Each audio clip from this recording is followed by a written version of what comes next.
Good morning. This is Trudy Rubin, Worldview columnist for the Philadelphia Inquirer, and we're going to be discussing foreign policy and the 2024 election today. In my lifetime, there's never been an election quite like this, and I'm going to give a few remarks about how I see the overall foreign policy situation as we are about to go vote on Tuesday, if you haven't already voted. But let me just give a couple of housekeeping details before we start.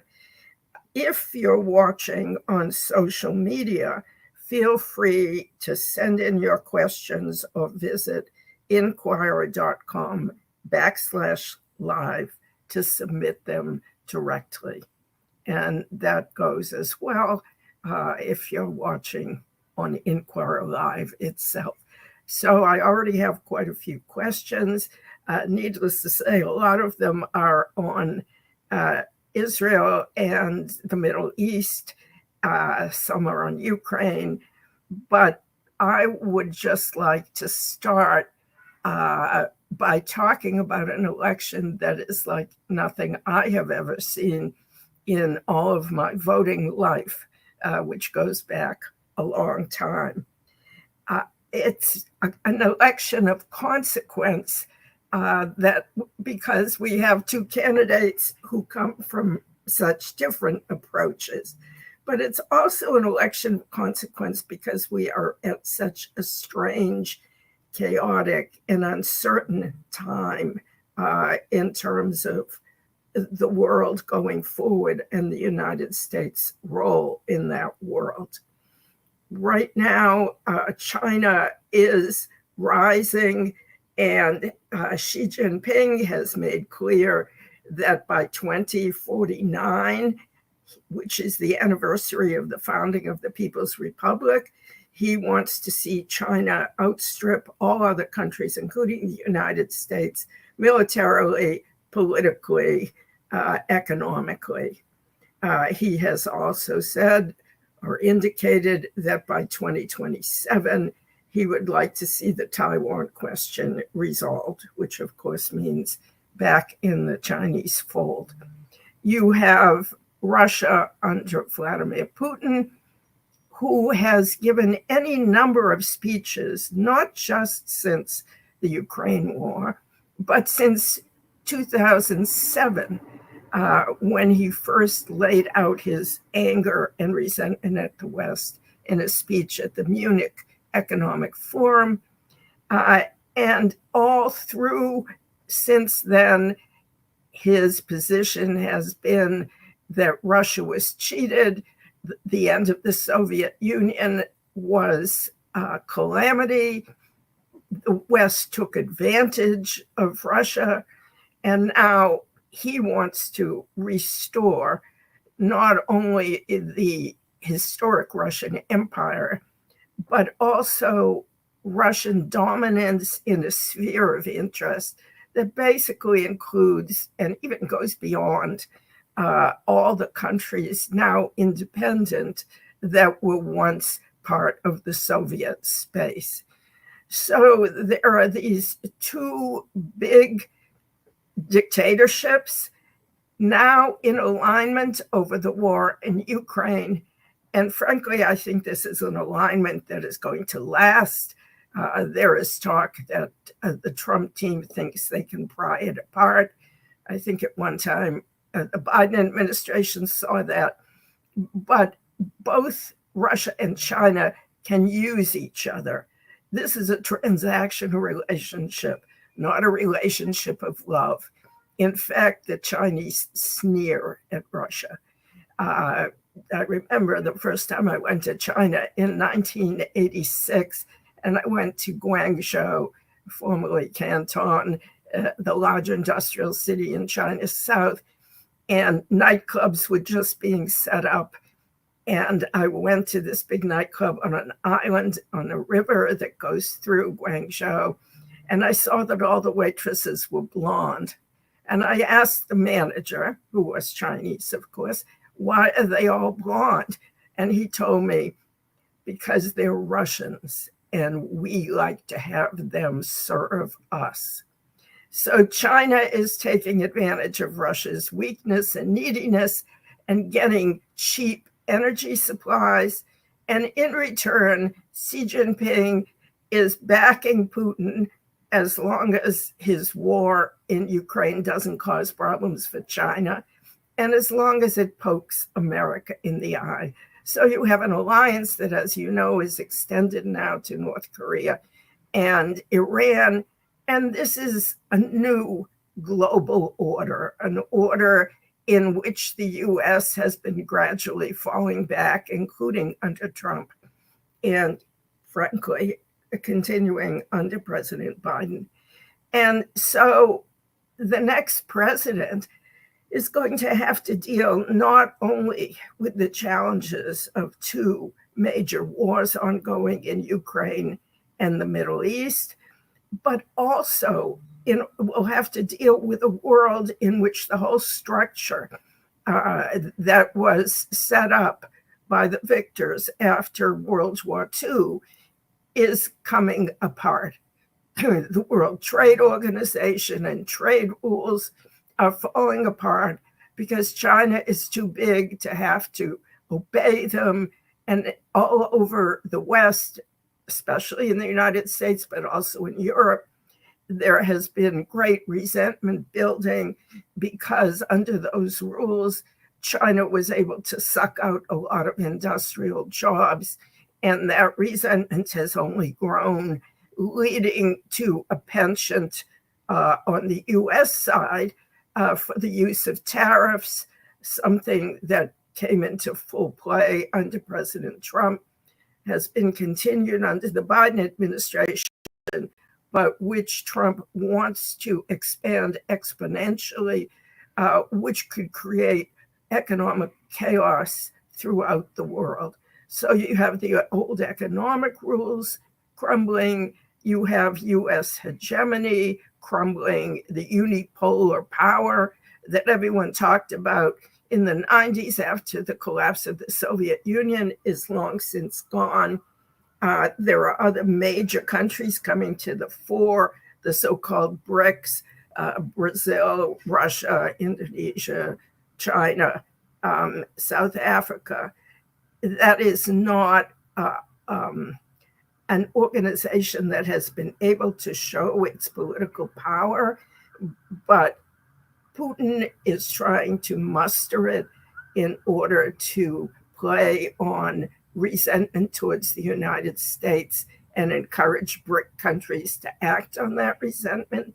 So you have new kinds of organizations that are challenging the American lead.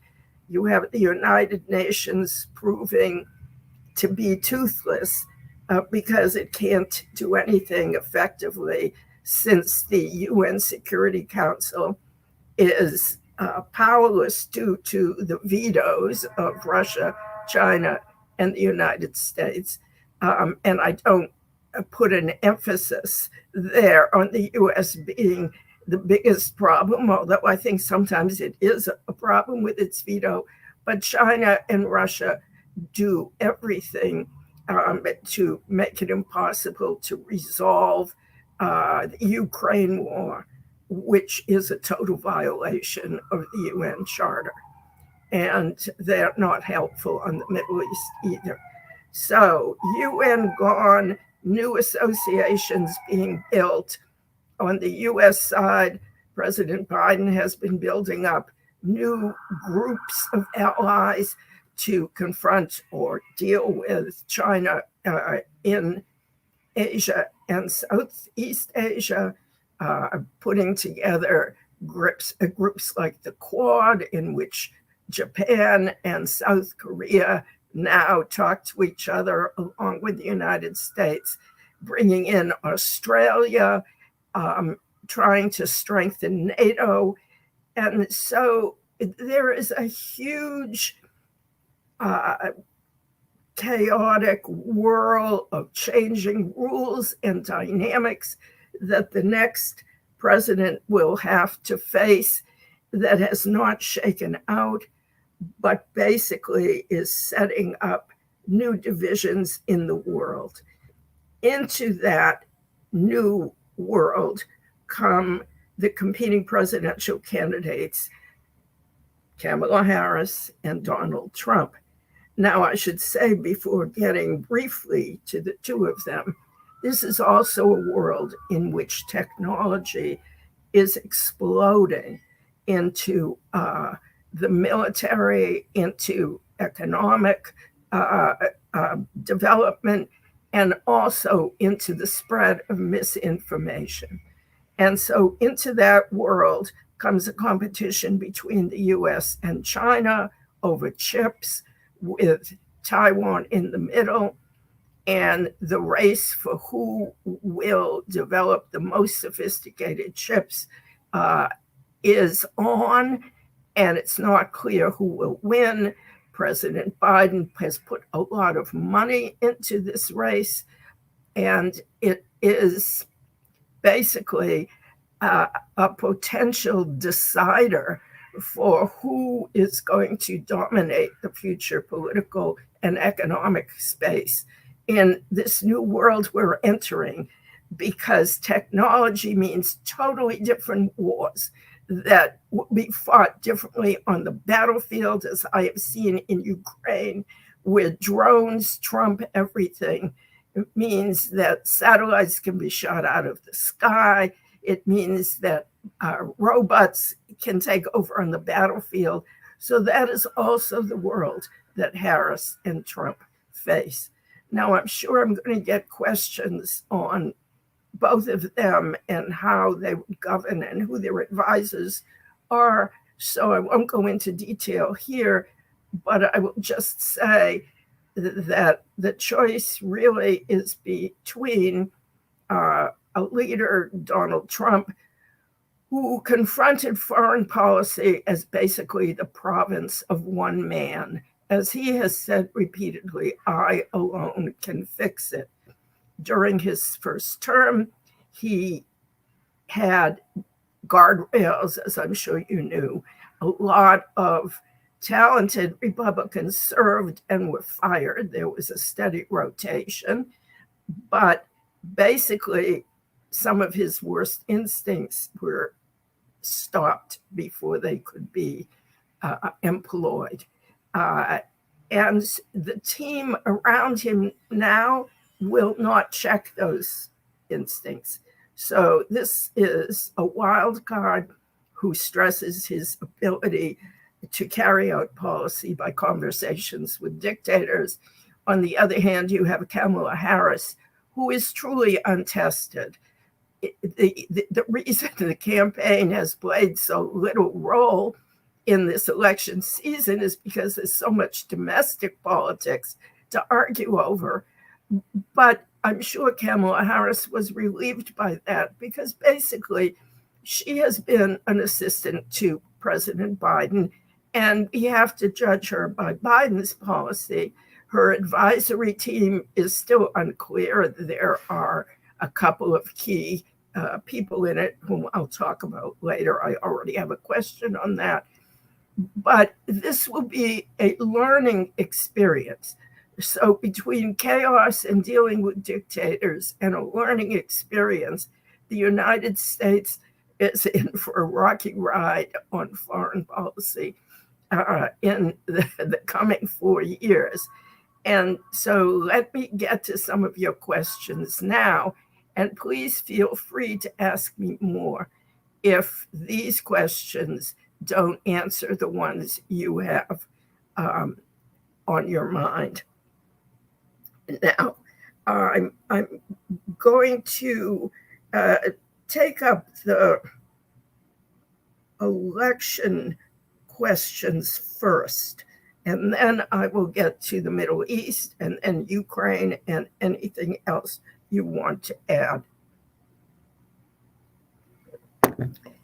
So question one, actually this is, does Vice President Harris have any actual accomplishments on the world stage?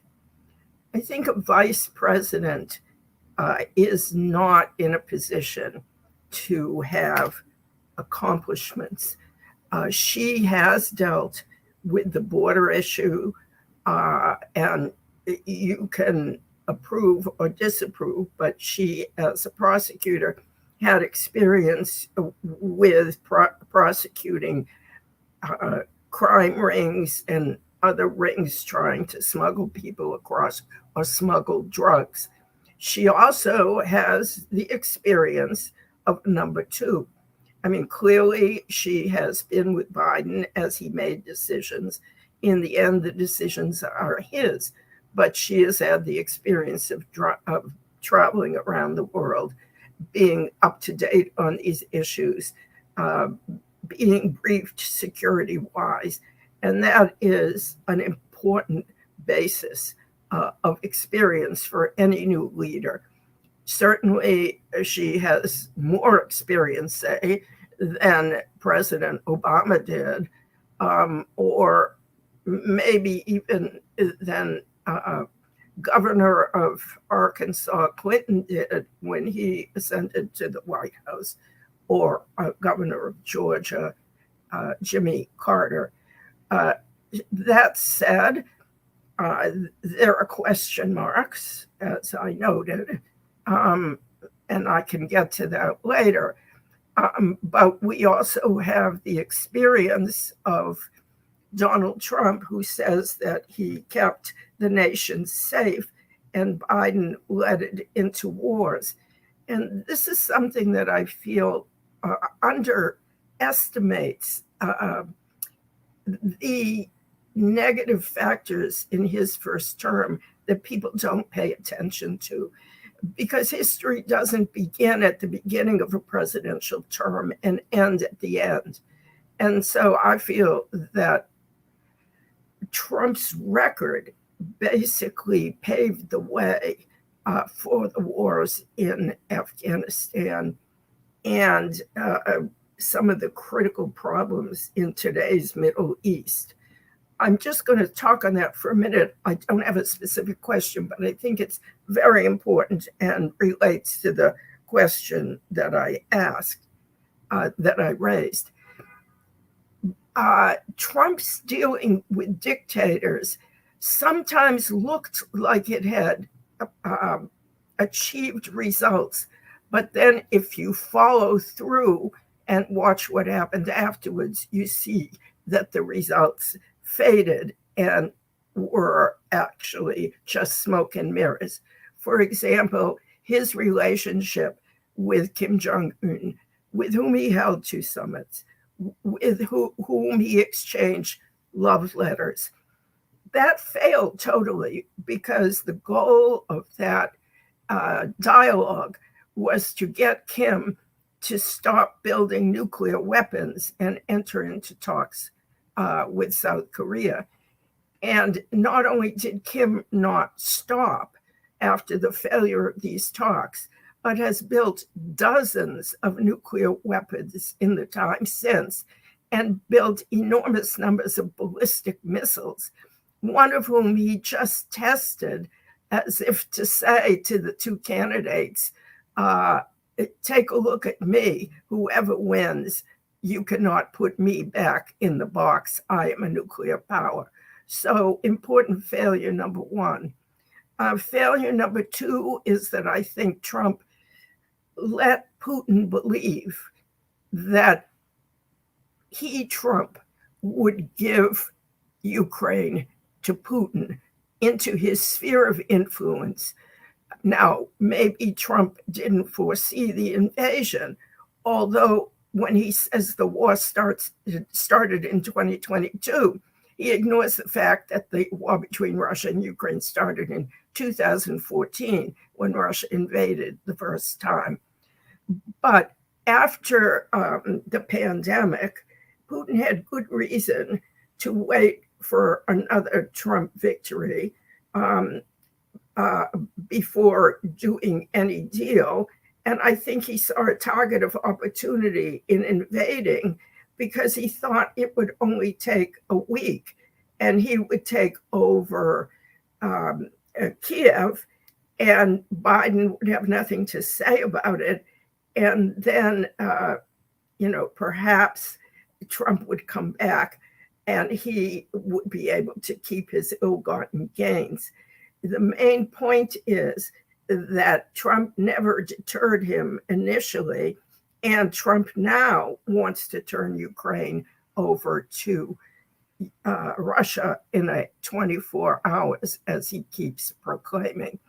So, and just one more thing on the Middle East. I think that Trump was a failure there too on the Abraham Accords, but I'll get to that in a minute. So let me just start actually with a question that is both campaign and on Israel, and I'll continue with some other Israel questions. How resolute would a Harris administration be in support of Israel? I think that both parties are committed, to defense of Israel against Iran. But the question is, how solid is that commitment? You have seen how thoroughly President Biden protected Israel. Even despite his quarrels with Netanyahu, he sent our most sophisticated anti-missile system to Israel, even though he has so far not sent much less sophisticated systems to Ukraine. And he clearly spelled out to the Iranians that they dare not attack with any more force than they did, or the U.S. would back Israel to the hilt. I do not think either candidate wants to back an actual war with Iran, full-blown war in which the United States is involved. I think that Harris would come in with a posture similar to Biden's on negotiations. If there hasn't been a ceasefire yet in Lebanon, by the time she comes in, the Israeli military wants a ceasefire there badly. I think that Netanyahu is willing, depending on the terms. So that may have already happened. And if it hasn't, that would be one of her first priorities. It'll be a disaster for Israel, I think, if it hasn't. But when it comes to Gaza, here's where I think we would see a different position from her than from Trump. I think Kamala Harris will be much more sympathetic to humanitarian needs. And I think both she and the Israeli army, and you can read this regularly in the Israeli press, or if you talk to Israeli security experts, you'll hear it.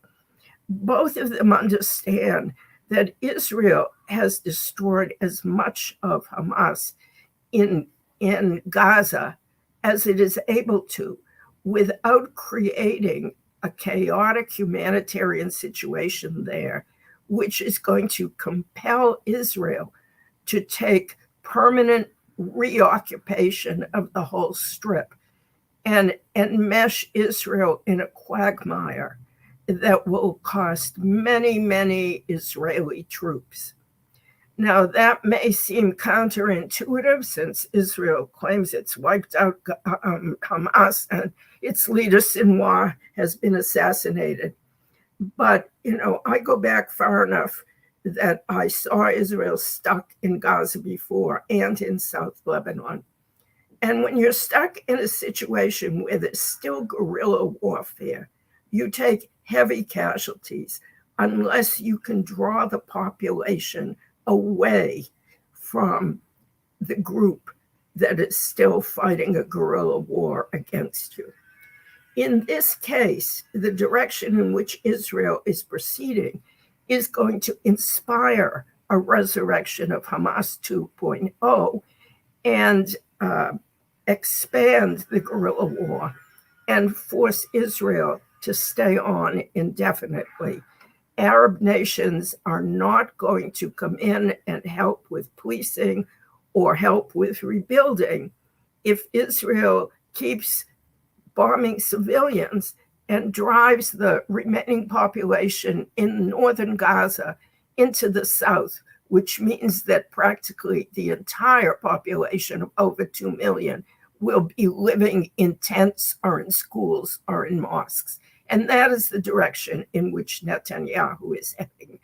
His chief far-right ministers, whom he needs to keep his coalition going and prevent elections, are determined to create a humanitarian situation in Gaza which forces population to flee.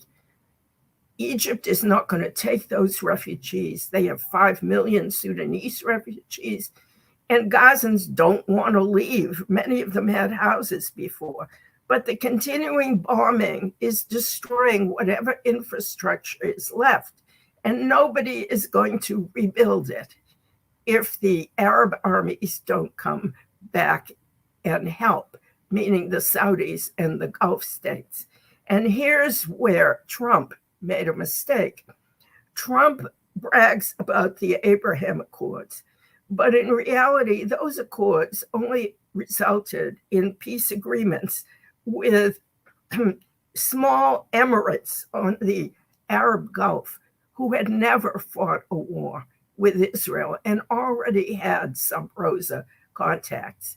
The big enchilada was Saudi Arabia, which it was hoped would sign a deal with Israel, recognizing Israel for just token concessions on the Palestinians.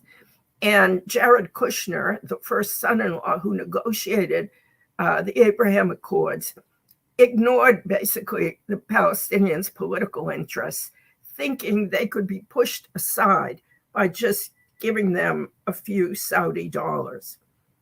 That was wrong.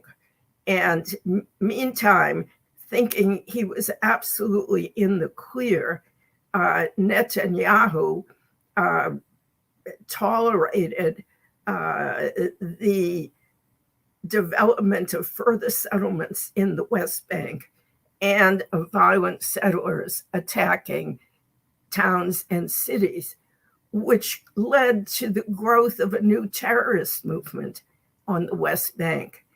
So the direction of Netanyahu's far-right ministers is to try to turn the West Bank into a new Gaza, where Israel bombs and tries to get the population to flee, and turn Gaza into a new West Bank, where Israel rules over it, builds settlements, and tries to get the population to flee. This is a destructive path. The Israeli army knows it. Israeli intelligence knows it, because occupying Gaza and continual fighting in the West Bank is stretching the army too thin, especially when it's fighting in Lebanon. They cannot sustain this. Israel has a volunteer army, and most of the fighting forces now are reservists who have served almost a full year in fighting on the front. So I think that Harris would continue the support on Israel, but would push on the humanitarian issues. And as I said, I think neither candidate would be willing to go to war for Israel. And in order to bomb Iran's nuclear facilities, the US would have to do the flying and provide the bombing and the bombs, because Israel does not have the military wherewithal to do that. I don't think that's going to happen. So that was a long-winded answer to that question. Let me answer one more here. Please discuss the potential for peace in the Middle East under both candidates, which I'm sure is already something you were planning to do. Sure enough. Frankly, you heard that sigh. The potential to peace is very slim. I have covered the war or conflict or peace process between Israel and the Palestinians and the relations between Israel and the Arab world my entire journalistic career. I was a Middle East correspondent for 6 years for the Christian Science Monitor, based in Jerusalem, but I also covered the Arab world. There was a time when I think peace really was possible in the 1990s, after the Oslo Accords were signed between Israel and the PLO. And of course, in the 90s, peace had already been signed between Egypt and Israel, and in 94 it was signed between Jordan and Israel. It was a different Palestinian population. The leadership was held by the Fatah party, of which Yasser Arafat was the leader. And I did a lot of interviews with fighters in Gaza. They wanted a peace settlement. They had served time in Israeli jails. They spoke Hebrew. And they were eager for this to end already. And they understood that at that point, it was clear the Palestinians could never defeat Israel. Unfortunately, I think that prospect died because of the murder of Yitzhak Rabin, the courageous Israeli leader, by an Israeli right-winger, and because Yasser Arafat failed the test. Fatah activists in Gaza wanted to wipe out Hamas, which was already building up in Gaza. And at that time, Israel was secretly supporting as a tool to use against Fatah. This is how the Middle East works. Israeli intelligence was supporting Fatah. I remember those days. And so Arafat tried to play everyone against each other, didn't make firm enough decisions. And after Rabin's death, I think the chances diminished and disappeared as Hamas began horrible terrorist operations inside Israel, killing civilians in pizza parlors, in hotel dining rooms. And the liberals who wanted a two-state solution began to have doubts. I can't go into that whole history except to bring it up to date and say that right now I don't see leaders on either side who want peace. I don't believe you can have peace without resolving the political question of the Palestinians. It is impossible, as Kushner proposed, to simply buy off the Palestinians with money, because so long as there's an occupation and there's no political resolution, that blocks economic development. Every time it's been tried, it fails. There was, for example, a tax-free zone on the edge of Gaza, right on the border, with Israeli plants hiring Gazan workers who came across during the day, went home at night.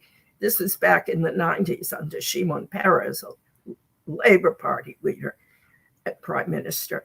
But it failed because anytime there was any kind of political activity or a rocket being fired by terrorists or radicals, the zone would shut down because the workers weren't allowed in. So it's a fallacy to think the Palestinians can live on under occupation, and you're not going to have upheaval. And you're also not going to get recognition by Saudi Arabia, which would allow a greater peace with Israel throughout the region.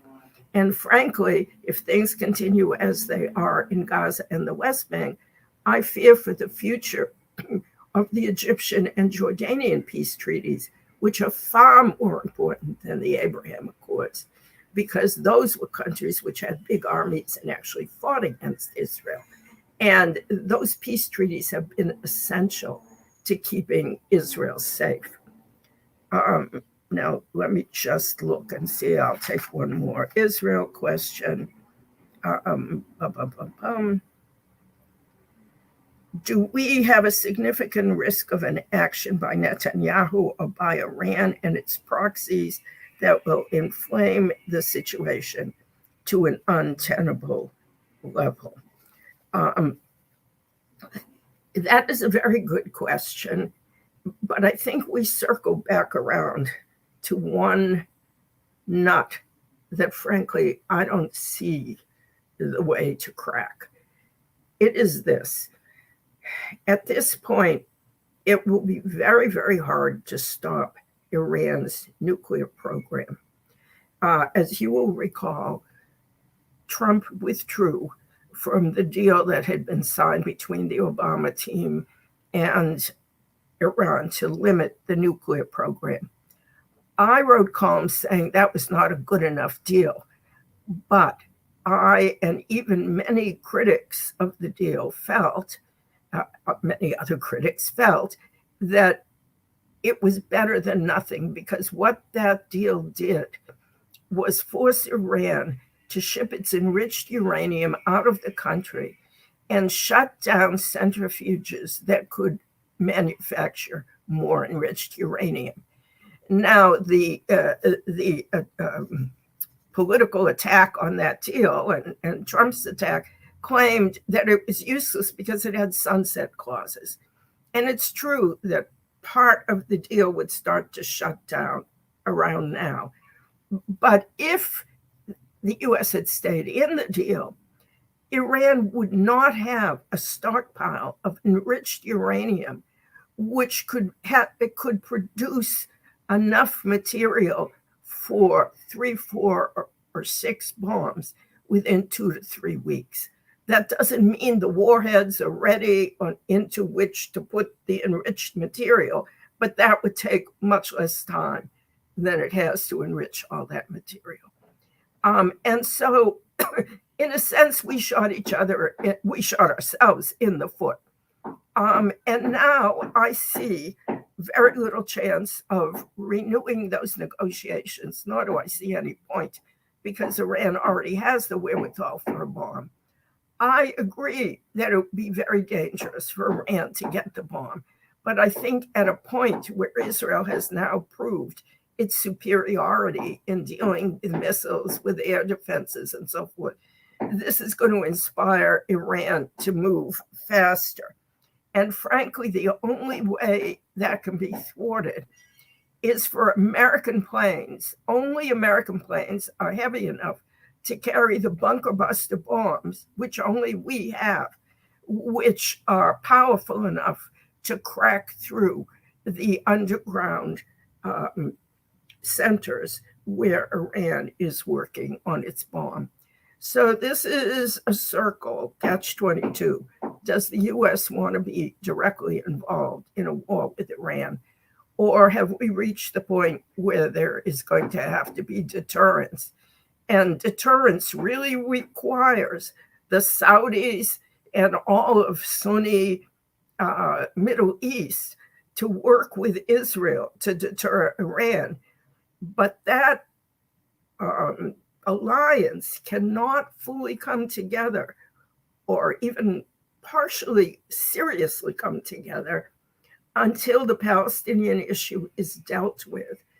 And so far, the Trump team wants to ignore that issue and keeps bragging about the really not that important Abraham Accords, which only will be important if the Saudis are brought in. And back we go to Israel and the Palestinians. I think that, therefore, I don't see how Israel can attack, since it can't finish the operation. And that would probably force Iran to send everything it has at Israel. But we may come to that point. And if Israel starts that war, the question is, what would the U.S. do? Because Israel couldn't finish it. And that would involve the whole Middle East. Excuse me. All right, I think I am going to switch to Ukraine. Would a Harris administration be able to sustain total support for Ukrainian victory? And what would it define as a victory? Would Trump one-up Neville Chamberlain in appeasement? Both very good questions. All right, let me start with Harris. I applaud the Biden-Harris team, in which Biden was the last decision maker, for its support for NATO and its support for Ukraine. I happen to think that the Ukraine war is one of these events which, if it ends badly for Ukraine, will be looked on historically as the moment when the world turned towards a situation where autocratic regimes and their allies dominated the global space, and the West was proved to be impotent and unreliable. Read United States, underlined. I don't think that Ukraine resembles in any way the wars in Iraq and Afghanistan. In those wars, we did the fighting, and those countries were unable to fight for themselves. In Ukraine, this country is sending its best and brightest, who have volunteered, most of them back in 2022, professors, doctors, engineers, to the front. And those people are fighting for independence and not to be effectively occupied by Russia, because Putin does not need to occupy the entire country in order to control it. If Putin is allowed to keep everything his troops occupy, and if there is a peace such as Trump is proposing, where he forces Putin and Zelensky to sit together, telling Zelensky, we'll cut off your arms, and telling Putin, you better do this or else. Here's what he told the Wall Street Journal he would do. He would tell Putin, I am going to hit you so hard, you're not even going to believe it. I'm going to hit you right in the middle of fricking Moscow. I don't believe it, and neither will Putin. So I think to get the two to the table would basically be conceding everything to Putin. To Trump, it's enough to simply have two pieces of Ukraine separated by some kind of zone, in the Russians on one side and the Ukrainians on the other. And on the Ukrainian side, I can tell you what people are living like because I have interviewed them. It's torture, prison, and deportation to the Russian gulag. If you try to speak Ukrainian, if you want to talk to your children about history of Ukraine, and you're found out, the schools now teach propaganda, and you have to take a Russian passport. You have to speak Russian, and your children have to go into the Russian army to fight against Ukrainians. It's the Russian army junior ranks. They call it an army for independent fighters of these territories. But now that Russia has annexed the territories in its book, those poor souls are really in the Russian army, and they're used for cannon fodder. So the Trump idea is to play Chamberlain. Ukraine would be finished because it would have no economy to speak of. Russia would dominate the Black Sea again. Ukraine drove it out with sea drones. But if you had an armistice, Russia would send all its military back to Crimea, where so much has been driven out, all its ships back. It means that Ukraine's one port would be subject to Russian domination, so their economy would be toast, in Odessa. And Russia would use its normal means, assassination, sabotage, paying people off, in a situation where the Ukrainian public felt betrayed, because they would have been, felt betrayed by the West, felt betrayed by Zelensky if he would sign such a peace accord. And the military, who gave so much of their blood, would also feel betrayed. In such a situation, you pay people off, you organize an election that you win, and Putin would rule through his puppets. You'd have millions more refugees. That's where we're going with Trump. Could Harris administration do more? That, to me, is the question of the hour. I believe strongly that Biden, in the time before, if Trump should win, in the time before that, should give Ukraine the permission to do everything it wants with U.S. long-range missiles. I believe Ukraine could have driven Putin to the wall, maybe not taken everything back, but pushed Putin so he had to negotiate on Ukraine's terms. Now, with Harris, if she comes in, she will have to make an immediate decision and maybe push Biden to act on it immediately. Ukraine is on the edge. The Russians are using glide bombs, these horrible 2,000 and 1,000 plane bombs that are launched from planes. They're old dud bombs that you put wings on and control electronically, and Ukraine has no means to stop them. They are destroying its electricity system before the winter. They are killing civilians because they're aimed at civilian infrastructure. She has to make the decision that Biden did not make, which is that she wants Ukraine to be in a position where it can negotiate from strength, where it will not be rolled. And that means winning much more at the bargaining table and deterring Putin from his nuclear bluster. Because if you give in to him, then you open the door for Putin to use the nuclear threat no matter what he wants to do, as long as he's not hitting NATO. And then in NATO, he will try to undermine countries, as he's already doing, through payoffs to far-right parties, through sabotage.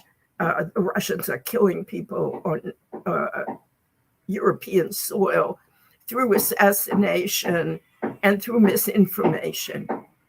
You cannot let Putin get away with this. And this is an invitation to Iran to go nuclear and start using its nuclear threat to prevent Israel from using its superior non-nuclear arsenal.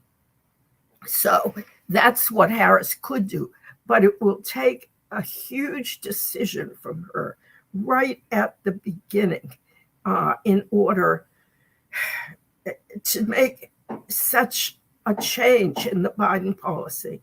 And I don't know if she has the team or the inner strength to make such a geopolitically bold move when she hasn't had the experience of being responsible for such a move. So we will see. I think she could make a difference, but if she's going to do it, she would have to start the day after she's confirmed, or maybe before, in pressing Biden. Now, I wanted to get to a question about Trump's team and Harris's team. First, I'll go to Trump and then I'll go to Harris. And then let me just take a look. Just one more question on the Middle East, because someone asked about what can Biden do in the interim on Ukraine, and I said, stop tying their hands behind their back and give them everything you neglected to give. It's not that he didn't do good. Trump would have sold Ukraine out in 2022. It's that he didn't do good enough. When it comes to the Israeli-Palestinian conflict, what can and should President Biden do? Two things. Really squeeze Israel on doing a deal in Lebanon, because otherwise they are going to get stuck in a quagmire in the South. And they cannot have a perfect situation. They've got to push for an international force with muscle, but Israel has to be willing to pull out in the South and be replaced by an international force. It will be hard to find a force with muscle. Maybe France is the only country that can do it. They have 700 troops there under UNIFIL, the UN force, which are neutered. They're not allowed to do anything. So one direction is for Lebanon's sake and Israel's sake, try not to leave a situation where Lebanon keeps getting bombed and Israel gets stuck in another long-term occupation, which will be a disaster. On West Bank and Israel, I think that Biden should sanction the hardcore Israeli ministers who are supporting radical settlers in burning villages. And I think he should take a stronger, much stronger stand on new settlements in the West Bank with real punishments. And I think he should demand, not encourage, more humanitarian aid coming in, especially in the north to Gaza, because he has asked and asked and asked, and Israel is still cutting it to a trickle. And there should be skin in the game, which means threatening to cut weapons. Now, that may have no teeth unless Kamala Harris wins, because obviously Trump would reverse it. But I think doing this is in Israel's interest as well as the Palestinians. On the Palestinian side, it's humanitarian. On Israel's side, it's stopping Netanyahu from continuing a war-only strategy that aims to kick the Palestinians out of the West Bank and Gaza, and will wind up leading to an Israeli occupation of Lebanon, South Lebanon. Now, who on Trump's team is supposedly giving him information? It's a mixed bag. He, of course, claims that only he can solve it. But in his first term, he had reputable people like General Mattis. And even later, Republican employee choices, like Mark Esper. He had people who, with deep experience, who understood the world and were able to check his manic impulses. Right now, they're mostly hangers-on and wannabes. Elbridge Colby, who is serious, but is a China expert, and his position is forget Russia, focus on China only, defend Taiwan. I don't think you can ignore what's happening in Europe. I think that's a deep mistake for reasons I've made clear. So Colby is likely to be an advisor. Keith Kellogg and Fred Fleitz from the American First Plan for Ukraine. The two of them have cooked up and said publicly the kind of plan for Ukraine that I've talked about, what you basically give Russia what it already has, and you don't let Ukraine into NATO, which means that whatever kind of security promises you give to Ukraine are useless, because it's not going to help them when Russia starts sending people secretly in to other parts of Ukraine to do sabotage and destruction. So that's Kellogg and Fleitz, who are high on the list. Richard Grenell, who is known as Trump's envoy, but it's really like Trump's firecracker. He was ambassador to Germany, and his strength is to insult everyone he can as fast as he can. Really shocking. I was at meetings at the Munich Economic Forum where He so insulted people that the phlegmatic former foreign minister of Sweden nearly got into a fist fight with him. He's a propagandist. He's not a serious heavyweight foreign policy person. Robert Lighthizer, who's the tariff guy. And that's the direction that Trump is going. It's tariffs for everything. As I said, I was talking about Putin, but Trump has told the Wall Street Journal that his policy for saving Ukraine would be to tell Xi Jinping, if you go into Taiwan, I'm going to tax you, meaning impose tariffs at 150% to 200%. He might even shut down trade altogether. It's not going to work. And it's not going to impress Xi Jinping. It's going to cause global economic chaos. And the journal asked, would you use military force against the blockade on Taiwan? Trump says, I wouldn't have to because Xi respects me. And he knows I'm effing crazy. And he said the F word. So this is the kind of people who are in the wings for Trump. For Harris, it's really unclear. The only two advisors that are clearly standing behind her are the people who were her National Security Council advisor and assistant advisor during her vice presidency. So one is David Gordon, who is a very sensible guy who was assistant secretary for Europe previously, and his deputy, Rebecca Lissner. Gordon, in his writings, has talked a lot about losing the long game, meaning he also paid a lot of attention to the Middle East and warns against getting in forever wars that you're not going to back up your promises and stay forever. I think that's absolutely true about Afghanistan and Iraq. As I tried to explain, I don't think it's true about Ukrainians who are not only dying for their own cause, but inventing sophisticated technical weapons that even the United States hasn't yet made at a price for a fraction of the cost the US pays, like sea drones.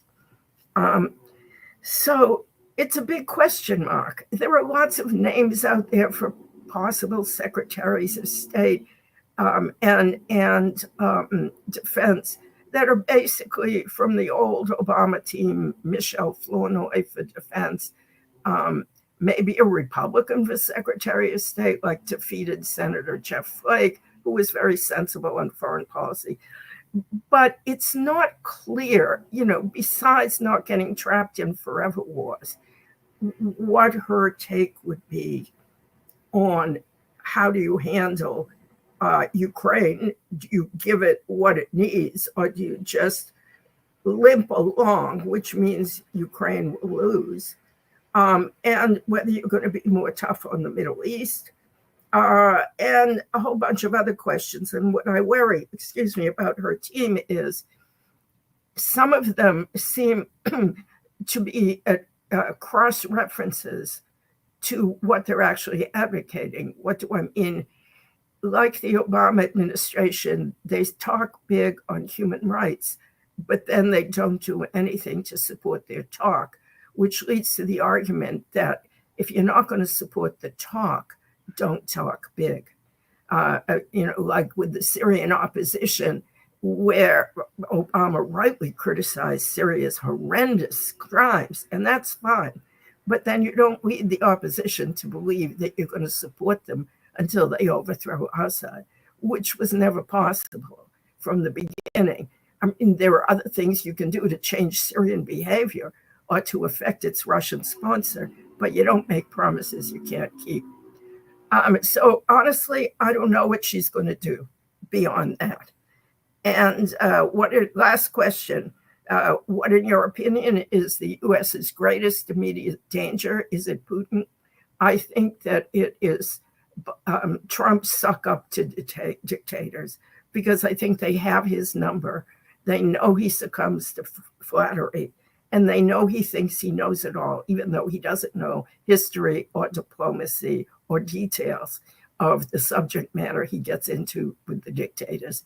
So I fear he could make terrible errors. With Harris, it's going to be the learning curve. So we're in for a rocky foreign policy road. You've read my columns, you know which choice I would make. I think dancing with dictators and possibly trying to emulate them here presents the biggest danger to the United States. And with that, I'm going to sign off. Thank you for joining. You can always email me with more questions at trubin at Philly News, not Philly News, at philly.com. Sorry, I guess I've been talking too long. trubin at inquirer.com. And you can always watch this show or let your friends watch it by going to inquirer.com/live. It will be posted. Thank you very much.